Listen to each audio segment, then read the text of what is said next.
دیارە وەکو هەموو ساڵێک لە سەرەتای وەرزی پاییزە هەوڵەتەن بەگشتی سەردانمان ئەکەن بۆ کڕینی فەرشی ئێرانی. دیارە فەرشی ئێرانی یەکێکە لە پێداویستە سەرەکیەکان بۆ ماڵ کە بۆ گەرمکردنی ماڵ بەکارهێت و بەشێکی هاوڵاتیانیش بۆ خواستی خۆیان بۆ جوانکردنی ماڵەکانیان بەکارێن. واتە لە یەک کاتە دوو سوودی تایبەتی هەیە، یەک بۆ گەرمکردنی ماڵە و دووش بۆ دیزایانی ماڵ و ڕەونق بەژوور ئاات. وەکو فەرشی ئێرانی ئەتوانم بەپێی ئەو زانیارانی کە هەمە ینی کۆمەڵشتان بۆ باسکەم. فەرشی ئێرانی لە سەرەتایانی هیچ ئەمە فەرش سنعاتی ئێرانە، وڵاتی ئێرانە لە سەرەتای لە وڵاتی ئێران فەرش بەرهەم هاتووە. پێش ئەوەی کە بە مەکینە دروستکرێت فەرش بەدەست دروستکراوە. ینی ئەگەر لێکداین بۆکی لە سەرەتایە فەرش لە ماڵەکانە دروستکراوە بەدەست چنراوە، پاشان پەری پێدراوە. ینی تقریبان چەند ساڵێکی زۆر بەدەست چنراوە. ئەگەر بگەڕینەوە بۆ 100 ساڵ لەمە و پێش لە دوای ینی شای ئێران شاه نەسرەدین مەکینەی فەرش دروست کراوە. ینی پەری پێدراوە و بە مەکینەش فەرش دروست کراوە بەرەبەرە. واتە پیشەسازی لە ناو ماڵەکان و هاتوتە ناو کارگەکان زیاتر پەری پێبرا و بەرەو پێش براوە. لە ئێران ینی یەکەم وڵات بووە، ینی زۆرینەی وڵاتانی دەوروبەری ئێران ینی لە ئێرانەوە فکران وەرگرتووە لە سەرچنینی فەرش بە مەکینە بە یا بەدەست بێ هەر شتێک ینی لە ئێرانەوە پەخش بۆ هەموو وڵاتانی چواردەوری بەپێی ساڵەکان و ئەتوانم بڵێمە پێی وەرزەکانیش ئەگۆڕێت، چونکە ینی زیاتر لە بەهارە ینی مشتریان ینی ئەوی کە هێت ینی حەزیان بە ڕەنگی سەوز یا ئەو ڕنگانەیە ڕەنگی کراوەیە ئەنی ئەکەوێتە سەر خواستی مشتری هێتە لامان ینی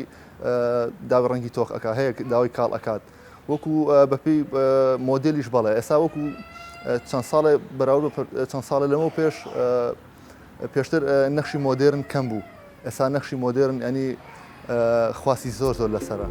فەرشی ئێرانی بە گشتی ینی لە زۆرنەی شارەکانی ئێران ئەیهێنین. ئەنی بە گشتی وەکو خۆمان کە ڕاستەخۆ معمەلی دروستکردنی فەرشمان هەیە لە وڵاتی ئێران بە تایبەتی لە شاری کاشان. لێەوە خۆمان ینی تاکە کۆمپانیای هاوردەکردنی فەرشین، ینی کە ڕاستەخۆ لە ناو کارگەی فەرشەوە ئەیهێنینە ناو کوردستان بۆ خزمەتی هاوڵاتیان. ینی وەکو فەرشی عەباد چەند ساڵێکە ئێمە خزمەت ئەکەین بە هاوڵاتیانی هەرێمی کوردستان بەگشتی. کاسەکان وەکو قیاسی ستاندارد لێرە، ینی بەگشتی لە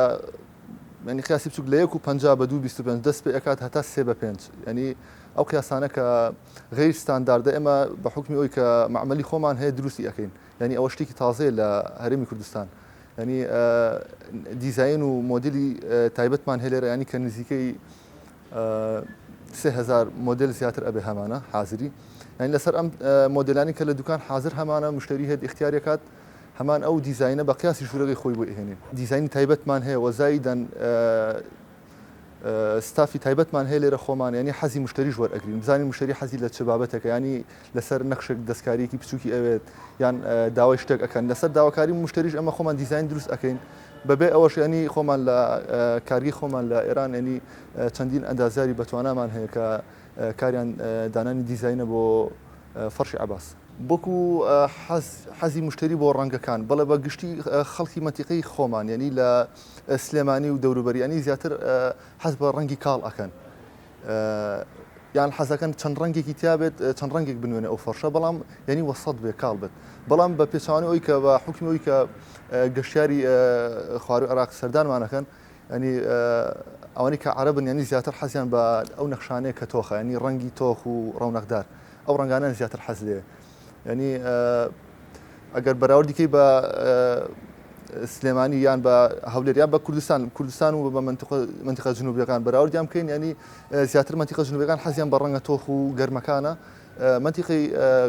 ینی کوردەکانیش ینی زیاتر ئەوانەی کەیان خواستیان لەسەر ئەو ڕەنگانەیە کە کاڵە و ینی بە کوردیەکەی خۆمان دڵ ئەکاتەوە. بۆ ناوی فەرشەکان ینی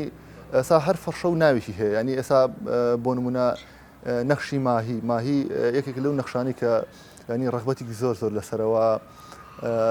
ینی لەناو خەڵکە زۆر بڵاو بۆتەوە. یان کۆمەڵی ناویتر هەیە ینی هەمووی این مۆدلەکان زۆر ناتوان بەگشتی ئاماژە بە هەر هەمیان بکەم ینی هەر نەخشە و بەپێی تایبەتی ئەو نەخشە خۆی ئەنی خەڵک حەزی لێکات ینی بڵاو بۆتە لە ناو خەڵکە ڕاستە نزمبوونەوەی تمان ئەنی بەپێی ئەوە بێت ئەبێ فەڕش لێرە تقریبان بەرەو هەرزانی بڕۆ بەڵام بە پێچاوانەوەی تمە نزم بۆتەوە بەڵام ئەنی کاڵا لەوێ گرانە لە ئێران ئەنی وەسایل ئێسان بە حکومی کە معمەلی خۆمانە ئەو وەسایلانی کە هەیە ینی بۆ نمونە لە بەنی دروستکردنی فەرشە یان ئەهارە یان کۆمەڵێشتی ترە ینی هەتا ئەگەر کرێکارێک لە ئێران ئەگە کرێکارێک لە وڵاتی ئێران بە ڕۆژێک ینی موچەیەکی زیاتر وەرگێ بۆ کارکردن کاریگەری ئەکاتە سەر سعری فرۆشتنی لێرە ینی زۆر شت هەیە کە ینی یاری ئەکات بە نرخەکان لە ئێرە چونکە نرخی تمەن سابت نییە بۆ ساڕگان ژێرە زۆر جار سابن ینی زۆر تا بەرەو بەرزی بەرەو نزمی ئەڕوات بەس بە گشتیە سا بە حکمی ئەوەی کە تمەن نزمە سەری فڕش بەرزە بۆ هۆکارەیە کە ینی هەموو پێداویستەکان لە ئێران گرانە ینی سەری کاڵا بەرزە بەڵام پارەکان نزمە بەگشتی سێرکە پیاو هاکەزاییە ینی بە قەنەعەتی من ینی زۆر دوای گونجاندن ناکەوێت بەڵام ئافرە دوانی ئافرەت حەز بە گونجاندنی ڕنگ ئەکات یان بۆن لەگەڵ قەنەفا لەگەڵ پەردا ئەوەی کە هەیە بەگشتی ینی ئافرەت زیاتر ئەمێنێتەوە بۆ اختیارکردن ینی ئێوە نەخشی زیاتر ببینێ بەڵام پیاو نەخشێکی یەکەم جار کەوتە بەردەست ینی حەزەکە خێرابی کرێت ئەو بەتاکید ئەو کێشانەش ئەبێت بۆ نمونە ژن حەزی لە نەخشەکە پیا حەزی لە نەخشەکە ئەو شتانە ڕوویاوە زۆر لای ئەمە بەسیتر ئێمە هەوڵمان ناوە نێوەنگیری بکەین و لە کۆتاییە بە شتێک قەنەعەتیان پێ بکەین فەرشی لۆکە ینی کوالیتی زۆر باشە وەکو ئەوەی بۆ شۆردن زۆر ئیسفادی لێ ئەکرێ ینی بۆ شۆردن تێکچوونی کەمە بۆ مانەوە بۆ مدەی مانەوە بۆ ڕەنگەکەی بۆ ڕەونەقی ڕەنگەکەی بە بەراورد لە خوری ئەنی خوری ئەو ڕەنگانی کە هەیەی فەرشی خوری تۆزێ ماتە بەڵام لە لۆکەیە تۆزێ باشترە یان ئاوریش بژێکەکە لەو فەرشانی ینی کە لە مادی ئاوریشم دروستەکە ئاوریشمیش ینی مادەیەکە زۆر دەگمەنە ینی ئەوەی کە دروستیەکات لە پەپولە دروستیەکات ئەو مادەی کە لەسەر فەرشی ئاوریشمەی بینی ینی ڕەونەقی 100 بەرامبەری خوریە یان فەرشێکی لۆکەیە ئێستا وەکو پێم وتن فەرشی 600 شانە هەیە 1000 شانە هەیە 1200 هەیە 1500 شانەش هەیە ینی ئەمریکا ئێستا لەبەر دەستمە ئەمان فەرشی 1200 شانەیە چنینی ئەمانە پڕترە کاتێک کە ئەوترێت 1200 شانە ینی 1200 شانە لە سانتیمەترێکی مربع 12 تاڵ دەزوشانەی هەیە ئەمە 1200 شانە ینی ئەمە لە 1 مەتری مربع ئەبێتە تقریبا 1200 تاڵ شانە ئەجا وەکو جیاوازی نێوان 1000 شانە و 1200 شانە لە 1200 شانەیە شانەکان زیاترە واتە وەک پێم وتن لە سانتیمەترەکە لە سانتیمەتێکی مربع 12 تاڵ شانەی هەیە بەڵام تەنک ئەچنرێ و ڕەونەقی فولە واتە فول ئێژیە لە 1200 شانەیە لە 1000 شانەشە لە ئەمان وەک پێم وتن لە سانتیمەترێکی مربع 10 تاڵ شانی هەیە 1000 شانەیە هەم خاصیەتی 600 شانە هەیە هەم خاصیەتی 1200 شانەش هەیە چۆن ینی ئەگەر سێرکەیت ئێستا لە 1000 شانە فەرشەکان ئەستور ئەچنرێ بەڵام ڕەونەقی 1200 هەیە ینی هەردوو خاصیەتەکەی بۆ گرتووە هەم 600 شانە و جۆرێکی تریشمان هەیە لە فەرشی ئێرانیە کە لە خوری دروستەکرێ خوری حیوان واتە ینی بەگشتی ینی مشتری ئەوەی کە هێتە لامان ینی نازانن ینی لە چییە کەوتێ خوری وازانن براندێکە نەخێر فەرشی خوری واتە لە خوری حیوانە شی ئەکرێتەوە پا ئەکرێتەوە و ئەم فەرشەی لێ دروستەکرێت ئێستا ئەوەی کە لە بەردەستمە ئەمان فەرشی خوریە 1200 شانەیە ینی ئەمانە بە حکمی ئەوی کە فەرشی خوری تۆزی ڕەنگی ماتە ینی کۆمەڵێ مادی ڕەونەقدار هەیە تێکەڵ ئەکرێت تێکەڵی مادە سەرەتایەکانی دروستکردنی ئەکرێ بۆ ئەوی کە ڕەونەقی هەبێت ئێستا لەم فەرشاگە سێرکەن ینی لە هەندێ لایەوە ڕەونەقی تۆزێ ماتە لە هەندێکیشەوە ینی سێرەکەی ڕەونەقی زۆر هەیە ینی ئەوەی کە تۆزەکەم ڕەونەقی دەرئەچێت لە بینینا ئەو لایەنەوە زیاتری بەشی زیاتری خوریە ینی ئەوەی کە ڕەونەقی هەیە ئەوە مادەی تری تێکەڵ ئەکرێت وەکو ینی هەیە ئاوریشمی تێ ئەکرێت هەیە تاڵی ئاڵتونی تێ ئەکرێت ینی کە ئەوانە شتێکی تازن لە هەرێمی کوردستان و بەگشتی بۆ خەڵکی خۆمان. ئەوەی تریشکە ئەمێ بۆتان باسکەم فەرشی حوسەشانەیە. یەکێکی تر لە جۆرەکانی فەرشی ئێرانی فەرشی حوسەشانە کە یەکێکە لەو فەرشانەی کە خواستی هاوڵاتیان زۆر لەسەرەتی. بە هۆکاری ئەوەی کە یەک نرخەکەی مامناوەندە، ینی هەموو چینێک لە کۆمەلگا توانێت بیکرێت. ئەنی وەکو 1200 نیە وەکو 1000 شانی ئەوان تۆ سەریان بەرزترە، ینی جیاوازی نرخەکان کەمیانی دیارە. بۆیە بە حکمی ئەوە ئەنی ئەمە فەرشی حوسەشانە خواسی زیاتر لەسرە بۆ بەگشتی بۆ هەموو خەڵک. لە حوسەشانەیە هەر هەمان شێوەی کە 1200 شانە و 1000 شانە بۆم باسکردن لەمەشە، ینی لە 1 سانتیمەتری مربع 7 شانە هەیە، لە 1 متری مربع ئەبێتە تقریبا 700 شانە. لە حوسەشانە کۆمەڵێ جۆری هەیە، واتە لە شێوازی چنینەکەی. لە شێوازی چنینی حوسەشانەیە ڕێژەی تەراکوم هەیە. ڕێژەی تەراکومی حوسەشانەیی بۆ 2550 هەیە تەراکومەکەی، ئەوان کە تۆزێ ئەستورترە بۆ دانیشتن باشترە. حوسەشانەشمان هەیە ئێستا ئەم مۆدلە تازانێک کە ئەچنرێت، ئەمە هەم ڕەونەقی هەیە بە حکمی ئەوی کە فەرش، ینی ئەگەر ئەستور بچنرێت لە حوسەشانەیە تۆزێ ڕەونەقی کەمترە، بە حکمی شانەی کەمترە. بۆیە ئێمە هاتوون ئەنی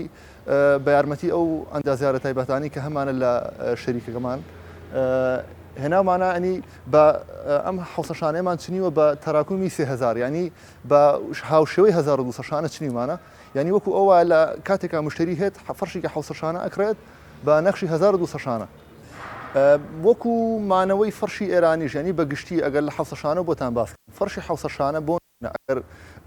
ئەو مادی کە لی دروست ئەکرێت لە 100 ئەکریلیک بێ، واتە لۆکەی تەبیعی بێ، ینی بەگشتی فەرشی حوسەشانە ینی لە لۆکە دروست ئەکرێت. ئەگەر لە 100 لۆکە بێت لایلۆنی تێنەکرێت، یان کۆمەڵی موادی تر هەیە تێکەڵ نەکرێت پێکهاتەکەی پێتەواو بکرێت بۆ دروستکردنی، ینی ئەوە کوالیتی زۆر باشە، ینی بۆ مدەی مانەوەی ینی بە تەقریبی لە سەر و 20 ساڵ زیاتر ئەڕوات. ینی بۆ شۆردنیش، ینی ئێستا وەکو خۆمان وەکو فەرشی ئێرانی عەباس، ینی وەکو شوێنی تر نازانم، بەس وەکو کوالیتی معمەلی خۆمان ئەوانی کە ئیهێنینە هەرێمی کوردستان و